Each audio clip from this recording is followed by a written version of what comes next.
Hello guys, के छ सबैजना? सन्चै? म पनि अनि एकदम सन्चै छु।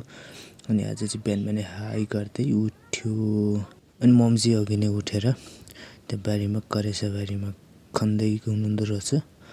अनि आज चाहिँ म बिहान ट्रक लोड गर्न जानुपर्थ्यो, त्यही भएर मैले चाहिँ टक्क आफ्नो लागि चियासिया पकाएँ, दुधसुध उमालेर खाएर लाग्दिएँ। अनि हामी चाहिँ पुगिसकेको थियौँ। ट्रक आउँदैन पर्खिँदा अब ट्रक आएन। अनि फाइनल्ली 1.5 घन्टा पछि ट्रक पनि आइपुग्यो। अनि त्यसपछि हामी ट्रक लोड गर्न थाल्यौँ।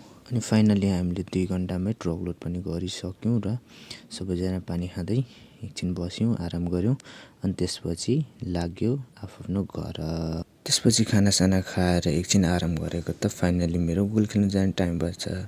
त्यसपछि म झोलासोला बोकेर आफ्नो बसन्तीमा गोल खेल्न लाग्दिएँ र त्यसपछि सिधै ग्राउन्ड आइपुगेँ। दयारु खाजाहरू पनि खाँदै हुनुहुँदो रहेछ र यहाँ चाहिँ वडा गेम हुन लागिरहेको थियो हाम्रोमा चाहिँ। अनि त्यही भएर वडा गेमको लागि ग्राउन्डहरू पनि बनाउँदै हुनुहुन्थ्यो। अनि सो ग्राउन्ड चाहिँ बबालै बनाइसक्नु भएको छ, स्टेजहरू पनि बबाल बनाइसक्नु भएको रहेछ र दामी डेकोरेसन भएछ। सबै ग्राउन्डको फिनिसिङहरू निक्लेछ।